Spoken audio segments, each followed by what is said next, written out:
The ultimatum. First contact was a threat. The message arrived on a Tuesday morning, Earth Standard Time.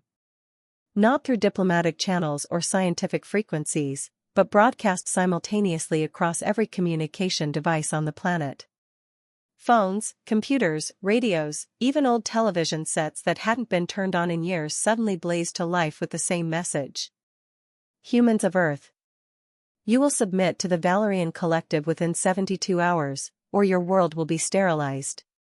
The voice was translated perfectly into every language, mechanical yet unmistakably alien.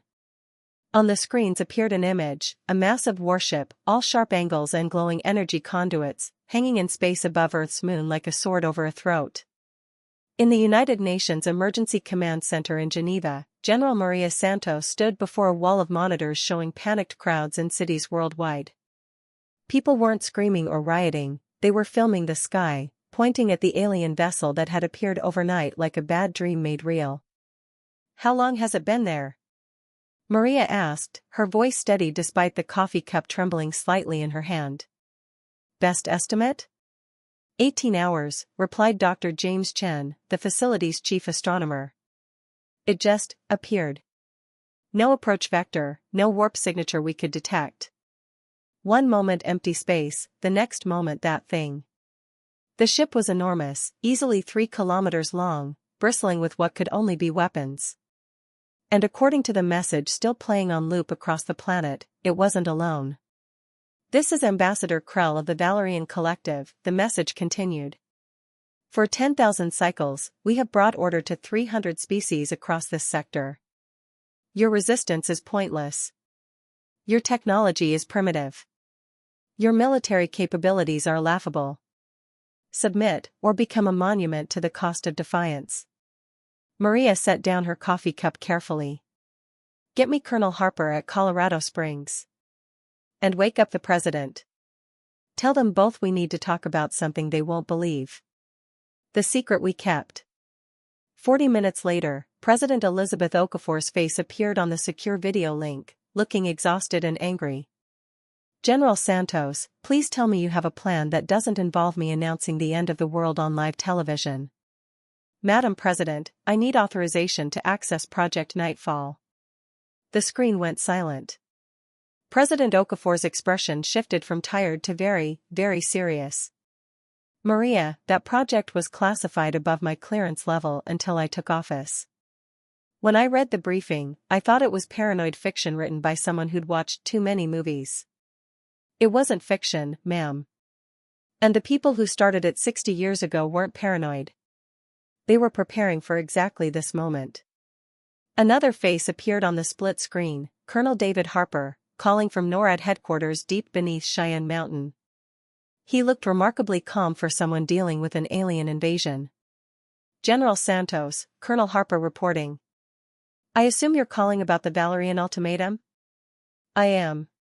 "Colonel, how operational is Nightfall?" Harper's slight smile was the most terrifying thing Maria had seen all day. "General, Nightfall has been operational for 43 years. We've just been waiting for someone to give us a target." President Okafor interrupted. "Wait. You're telling me we actually built the things described in those files? The orbital platforms, the weapon systems, the AI coordination networks?" "Madam President," Harper said, "we built all of it and more. When humanity first sent radio signals into space, some very smart people asked a simple question: what if something hears us and doesn't come in peace? Project Nightfall was the answer to that question." Maria pulled up a holographic display showing Earth surrounded by what looked like empty space. "For 6 decades, while the world watched space stations and satellites, we were building something else entirely. Stealth platforms and Lagrange points. Weapon systems disguised as debris. An entire orbital defense network that doesn't show up on any telescope or radar." "How many platforms?" the president asked. 247, Harper replied. "Each one capable of independent operation. Each one armed with kinetic strike weapons, electromagnetic pulse systems, and a few surprises the Valorians won't see coming." Dr. Chen, who had been listening quietly, finally spoke up. General, even with all that, their ship is enormous. Our best analysis suggests their hull is made of something that can withstand nuclear explosions. How do we fight that? Maria's expression hardened. We don't fight their ship, Doctor. We fight their assumptions. The human response. 60 hours into the ultimatum, Ambassador Krell stood on the bridge of his command vessel, the inevitable conquest, watching Earth's primitive attempts at communication. The humans had been broadcasting messages non-stop, pleas for mercy, offers of cooperation, attempts at negotiation. Pathetic, as expected. Ambassador, his tactical officer reported, the deadline approaches in 12 hours. Shall we begin charging the planetary bombardment systems? Yes. Make it visible. Let them see the weapons powering up. Let their final hours be spent in terror. Across Earth, people did indeed see the alien ship beginning to glow with building energy. News broadcasts showed experts frantically calculating the power levels, estimating how long they had left. 12 hours. Maybe less. But in the emergency command center, General Santos was watching different screens, one showing the Valerian ship surrounded by targeting brackets that only she and her team could see. 247 invisible platforms had quietly adjusted their positions over the past 3 days, forming a perfect sphere around the alien vessel.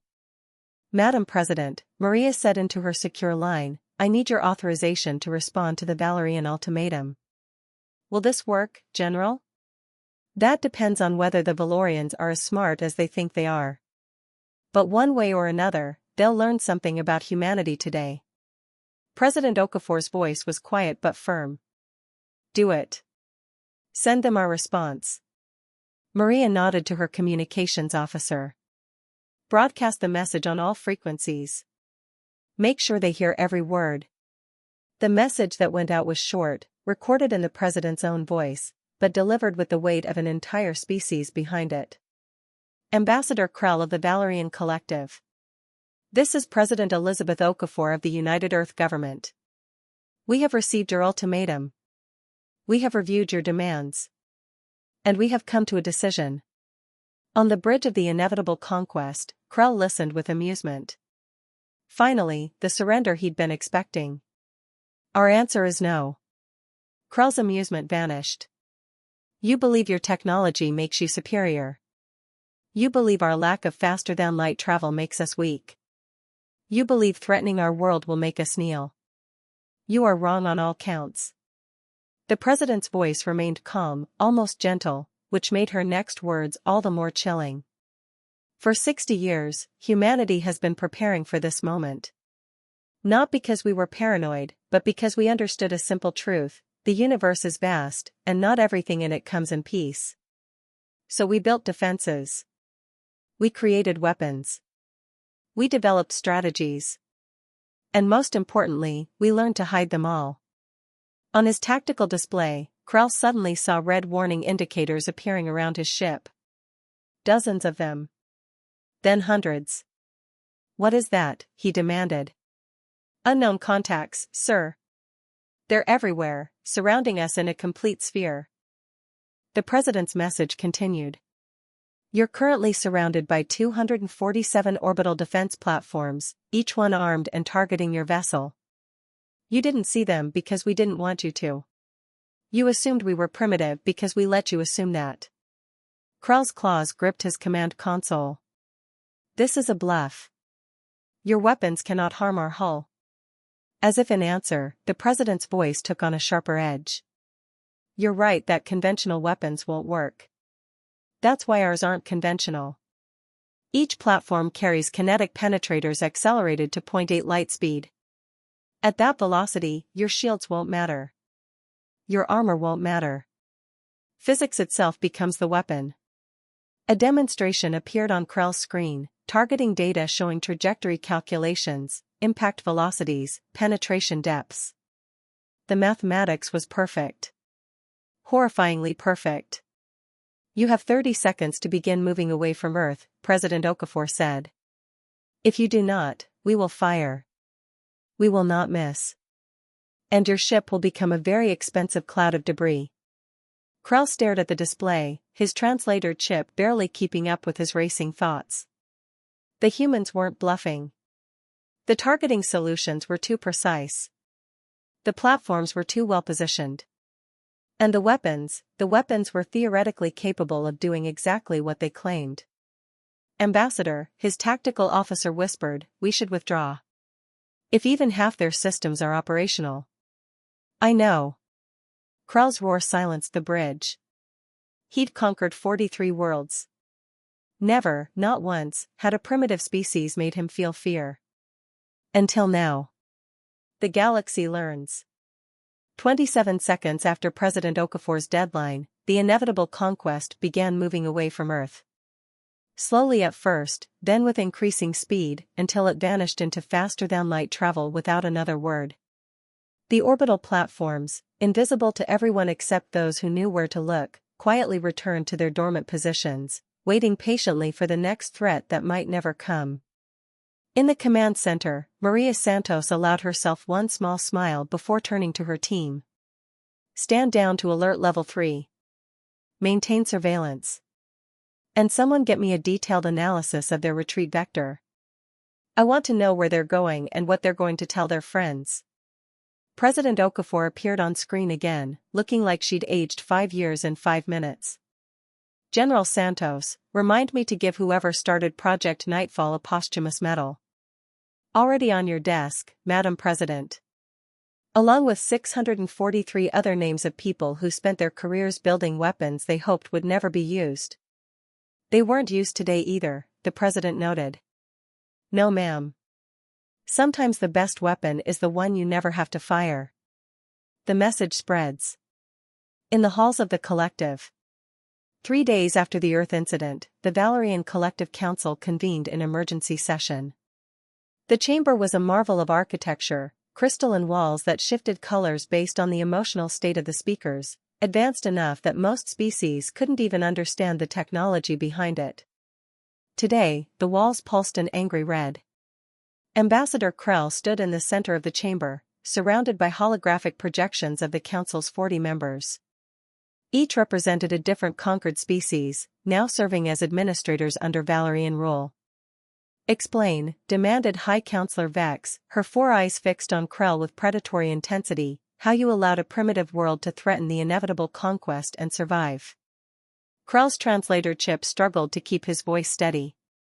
High Counselor, the humans were not what they appeared. Their defensive capabilities were hidden, sophisticated, and far beyond what our intelligence predicted. So you ran? The question came from Counselor Brath, a massive creature whose species had fallen to the Valorians 2,000 cycles ago. His tone dripped with contempt. I made a tactical withdrawal in the face of overwhelming. You ran. Vex's roar echoed through the chamber. From a species that hasn't even achieved basic faster-than-light travel. Do you understand what this does to our reputation? Krell did understand. The Valerian Collective's power didn't just come from their weapons, it came from their image of invincibility. 300 species had submitted without firing a shot because they believed resistance was hopeless. But now. Show them the recordings, Vex commanded. The chamber filled with holographic data, the hidden platforms surrounding Krell's ship, the targeting calculations, the projected weapons capabilities. The council members studied it in silence, their various anatomies tensing as they processed what they were seeing. These weapons, Counselor Brass said slowly, they would have worked. Analysis suggests 97% probability of catastrophic hull failure, and Aide responded. The humans weren't bluffing. Counselor Mora, a wisp-like being of pure energy, flickered thoughtfully. How did we miss this? Our intelligence scans showed no advanced orbital structures. Because they didn't want us to see them, Krell admitted. Every platform was stealthed, positioned in areas with high background radiation or disguised as debris. Their placement was perfect. Too perfect to be new. Vex leaned forward. You're saying they were waiting for us? Not for us specifically, High Counselor. But they were waiting for someone. The humans have been preparing for first contact with a hostile species for decades. They built an entire defensive network in secret while the rest of their world remained unaware. The chamber fell silent. Finally, Counselor Brath spoke what everyone was thinking. They outplanned us. Yes, Krell said quietly. They did. Word spreads to the free worlds. The story of Earth's defense spread through the galaxy faster than light itself. In the free systems, worlds that had successfully resisted or evaded the Valerian Collective, the news was received with stunned disbelief followed by cautious hope. On the independent world of Kresh, military strategist Varatel studied the intercepted Valerian communications with growing amazement. Her scaled hands trembled slightly as she read the analysis of humanity's hidden weapons. They did it, she whispered to her commander. A pre-FTL species stood up to the collective and won. Commander Thress, a veteran of 3 wars against Valerian expansion, peered at the data. This changes things, Vara. If the humans can hold their system with pre-FTL technology, then we've been fighting wrong, Vara finished. The Valorians win because species fight them directly. But the humans didn't fight, they created a situation where fighting would be suicide. They turned their primitive status into an advantage. Thress's eyes widened. Because the Valorians underestimated them. Just like they underestimate all of us. Within weeks, the free worlds were sharing Earth's tactical approach, hidden defenses, stealth deployment, psychological warfare through unexpected capability revelation. The humans had written a new chapter in the Galactic Resistance playbook, and they'd done it without ever firing a shot. Humanity's new problem. 6 months after the Valerian retreat, General Santos faced a different kind of invasion, diplomatic requests. How many? She asked her aide, rubbing her temples. 217, ma'am. Every independent world in 3 sectors wants to establish formal relations. The Kresh want a military alliance. The Pentheri are offering technology exchanges. The Velian coalition is asking if we'll share our stealth platform designs. Maria sighed. And the Valorians? Silent. Our deep space monitoring stations report they've pulled back from this entire region of space. It seems they've decided Earth's sector is too complicated. President Okafor entered the room, looking exhausted but satisfied. General Santos, I need your assessment. Are we ready for this? Becoming a known quantity in galactic politics? Maria considered carefully. Madam President, 6 months ago we were alone and vulnerable. Today we're alone and respected. But the moment we open formal relations with other species, we lose the mystery that makes us powerful. Once they see how we actually live, how we actually govern, they'll realize we're not the tactical geniuses they think we are, we're just really good at planning for worst-case scenarios. So we were lucky? No ma'am, we were prepared. But preparation only works once before people start preparing for your preparations. President Okafor smiled slightly. Then I suppose we'll need to stay several steps ahead. Fortunately, paranoid contingency planning seems to be humanity's specialty. The new doctrine. 1 year after first contact, Colonel Harper stood before a classroom of military cadets at the newly renamed Earth Defense Academy. The students, representing 47 nations, listened intently as he explained the doctrine that had saved their world. The Valorians expected us to react like every other species they'd encountered, Harper said, pacing before a holographic display of the solar system. They expected fear leading to either submission or hopeless resistance. They got neither. A cadet raised her hand. Sir, why did we build Project Nightfall in the first place? How did we know to prepare? Harper smiled. Because humanity has one advantage over almost every species we've encountered so far, we've been fighting each other for thousands of years. We understand conflict, strategy, misdirection. We know that the best defense is the one your enemy doesn't see until it's too late. He pulled up images of Earth's history, ancient fortifications, hidden defensive positions, guerrilla warfare tactics. Every weapon system in Project Nightfall was inspired by something we'd used against each other. We just scaled it up and moved it to space. Another cadet spoke up. Sir, the other species, they're calling us military geniuses. But you're saying we just applied history? That's exactly what I'm saying, cadet. The Valorians have been conquering for 10,000 years, but they've been doing it the same way every time. They forgot to evolve. We never stopped evolving because we had to, survival required it. Harper's expression grew more serious. But here's what you all need to understand, we got lucky. The Valorians could have destroyed Earth before we knew they were there. They chose to give us an ultimatum instead because they wanted our submission, not our extinction. That 72-hour warning gave us time to respond. Next time, we might not be so fortunate. The classroom fell silent as the weight of that truth settled over the students. So your job, Harper continued, is to make sure there is no next time. You're going to design systems that protect us before threats arrive. You're going to think 3 steps ahead of enemies we haven't met yet. And you're going to do it while remembering that our greatest weapon isn't our technology, it's our ability to surprise people who think they know everything. 5 years later. In the Valerian Collective Council chambers, now flickering a cautious yellow, High Counselor Vex reviewed the latest intelligence reports on humanity with growing unease. They've established formal relations with 43 independent worlds, an aide reported. They're sharing defensive technology, tactical doctrine, strategic planning frameworks. They're teaching the free worlds how to fight us, Vex finished grimly. Yes, High Counselor. And it's working. We've failed to expand into 3 new sectors this cycle because the local species were using human defensive strategies.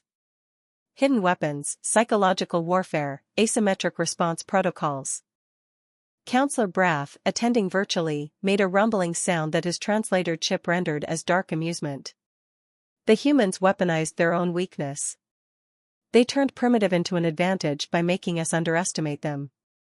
Now they're teaching everyone else to do the same. Vex's 4 eyes closed briefly.